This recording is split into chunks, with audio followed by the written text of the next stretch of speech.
भारत के साथ relationship America की कमजोरी, जरूरत है उनकी, जरूरत है। इंडिया ने फिर सही लाइन सेट कर लिया ना चीन के साथ, बिल्कुल। क्योंकि उन्होंने कहा कि आप अमेरिका के कहने पे हमसे कोई लड़ाई ना करें, हम आपके लिए, चाइनीज ने इंडियंस को कहा हम आपके लिए खतरा नहीं है, इंडियंस मानते नहीं है। क्यों प्राइम मिनिस्टर मोदी का विजिट यकीनन इसी महीने होगा, यानी फरवरी के अंदर ही होगा, अगले चंद दिनों में।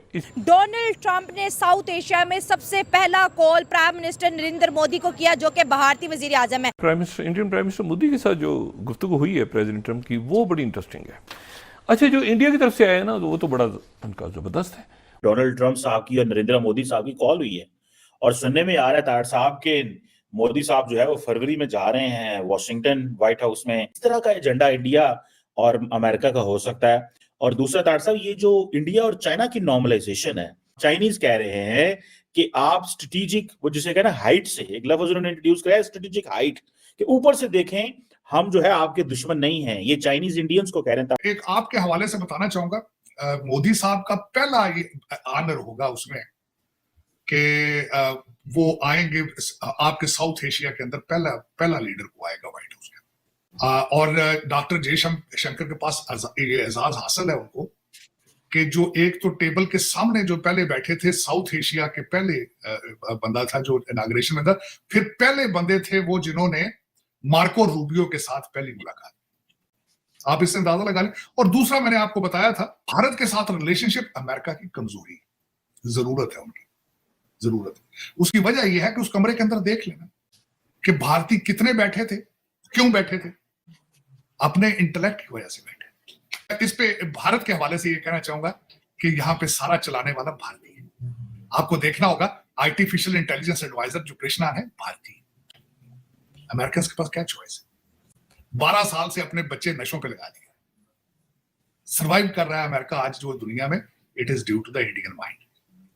बल्कि कल परसों इस पे डाटा निकल चुका है कि इस वक्त भारतीय निजात अमेरिका के अंदर सबसे ज्यादा जो टेक स्टार्टअप्स हैं उनमें, और टेक कंपनियों के मालिक वो हैं।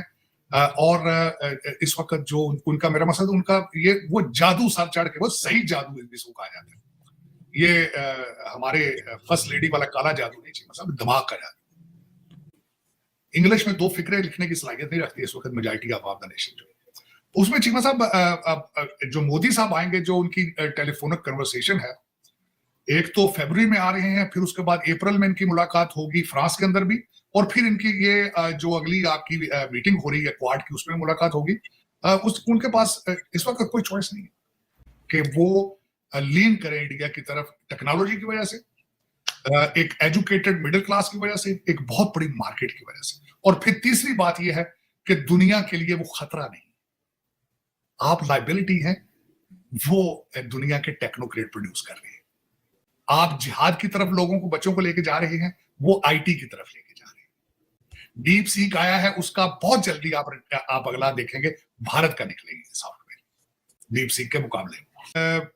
आपको किसी और तरीके से डील नजर लेंस से देखा जाएगा, भारत उनकी मजबूरी है, उनको उस लेंस से देखा जाएगा। उस खित्ते के अंदर जो दूसरी नई चीजें आई हैं कि अजीत डोवाल साहब का दौरा आज से 3 हफ्ते पहले चाइना का, और उसके बाद विक्रम मिश्री साहब का दौरा, और तीसरा उसके अंदर जो मैंने उनको पढ़ा था कि उन्होंने उनकी स्टेटमेंटें क्या है उसमें से निकली थी, एक तो डायरेक्ट फ्लाइट्स मेरे ख्याल में वो जो जल्दी शुरू हो रही हैं।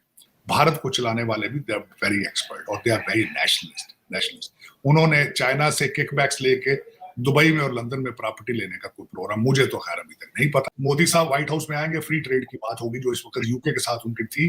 इंडिया ने फिर सही लाइन सेट कर लिया ना चीन के साथ, क्योंकि उन्होंने कहा कि आप अमेरिका के कहने पे हमसे कोई लड़ाई ना करें, हम आपके लिए, चाइनीज ने इंडियंस को कहा हम आपके लिए खतरा नहीं है, इंडियंस मानते नहीं है। क्योंकि इंडियंस का प्रॉब्लम यह है कि उनको भी तो टेक्नोलॉजी चाहिए। और तारड़ साहब, दूसरी बात यह है, टेक्नोलॉजी भी चाहिए, और जो डॉक्टर जयशंकर ने सारे का सारा राइजीना डायलॉग उठा के तारड़ साहब वो मिडिल ईस्ट में ले गए हैं, और वहां से वो सारे यूरोपियंस और अमेरिकन जो बच्चे इंडियंस थे उनको कहते हैं आओ जाके तुम मिडिल ईस्ट बैठ जाओ, नहीं आते इंडिया तो ना आओ, इधर बैठ जाओ, और अमारातियों का पैसा लगाएंगे, और उस पैसे से वो चिप्स में और क्वांटम कंप्यूटिंग एंड एआई में पैसे लगा रहे हैं। तो उनके पास तो वो बिल्कुल ठीक है, मिडिल ईस्ट से भी इंगेज हो गए और वो चीन से भी इंगेज हो गए हैं। इंडियंस देखिए, नेशनलिज्म के बगैर कौमें राइज नहीं करती। चीमा साहब, यहाँ ये सोचना जरूर है, जब ताइवान को चाइना की थ्रेट आई थी तो चाइनीज ताइवानीज जितने चिप मेकर थे सारे भारत आ गए, सारे मान वो जो वर्ड इस्तेमाल करते थे कि China slows India grows, Taiwan का सारा चिप इंडस्ट्री सारी इंडिया चलेगी। और उसमें वो, और दूसरा चीमा साहब, नेशनलिज्म के बगैर कौमें सर्वाइव नहीं करती। हमारे तो हर बच्चे पाकिस्तानियों को पता ही नहीं नेशनलिज्म चीज क्या है। 77 ईयर्स हो गए जिनको अभी तक आइडेंटिटी क्राइसिस है, जिनको अभी तक पता ही नहीं कि हम कौन है, हम कौन है। सुबह उठते हैं अरबी बन जाते हैं, शाम को पठान बन जाते हैं, सोने से पहले जो कुछ और बन जाते हैं, पता ही नहीं। मैं कल चीमा साहब बल्कि आपके साथ मैं प्रोग्राम करना चाहूंगा, लाला लाजपत राय जिसने ख्वाब देखा था पाकिस्तान इंडिपेंडेंस का, आज तक पाकिस्तान में किसी को पता नहीं लाला लाजपत राय को। सर गंगाराम जो लाहौर की हर बिल्डिंग वो बना के गया, इनको पता ही नहीं। मैं तो चीमा साहब, मैं तो ब्लंटली कहता था, मैं तो ओपनली कहता हूं, मेरा महाराजा रणजीत सिंह ना सिर्फ जाट था, रिप्रेजेंट करता था, हमारे एरिया से था। I am so proud of him, हमारा हीरो ही वो था, और वाहिद एक रूलर था जो लड़ता रहा और अफगानिस्तान तक गया पीछे, पता ही। चलो, लेकिन चीमा साहब जब आपको आइडेंटिटी क्राइसिस हो, पता ही ना हो कि हम कौन है, आप अर्थशास्त्र की नफरत करें कि किसी हिंदू ने लिखी है तो तरक्की। मैं अभी तो खैर आपका कॉन्स्टिट्यूशन चेंज है, मैं उस दिन आपको तरक्की याफ्ता देखूंगा चीमा साहब, जब आप ये समझें कि अगर इंटेलिजेंट हिंदू आता है तो वो भी आपका सत्र बन सकता है पाकिस्तान।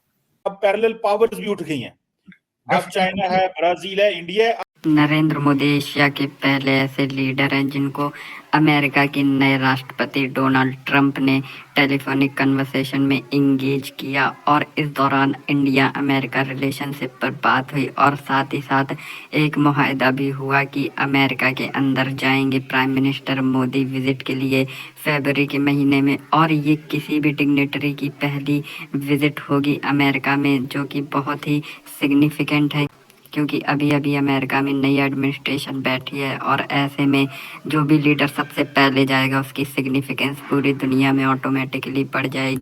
इसके अलावा इसी साल क्वाड की मीटिंग इंडिया में होनी है, और उसको अटेंड करने के लिए डोनाल्ड ट्रंप ज़रूर इंडिया आएंगे। तो आने वाले दिनों में दोनों कंट्रीज़ के बीच में इंगेजमेंट काफ़ी हद तक बढ़ने वाली है, और साथ ही साथ आने वाले समय में अमेरिका से काफ़ी सारे advance technologically weapon India purchase भी करेगा।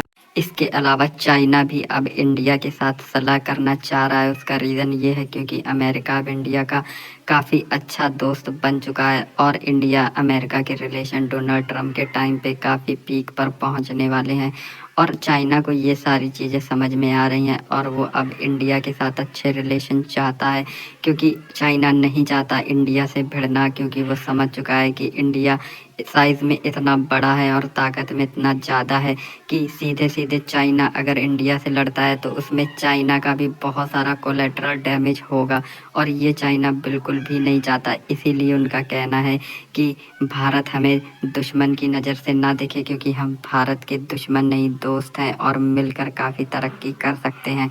इससे पता चलता है कि भारत की जो सिग्निफिकेंस है वो कितनी ज़्यादा है। दुनिया के दो सबसे ताकतवर देश भारत के साथ अच्छे रिलेशन चाहते हैं, और इसी से पता चलता है कि आने वाला समय भारत के लिए कितना अच्छा होने वाला है।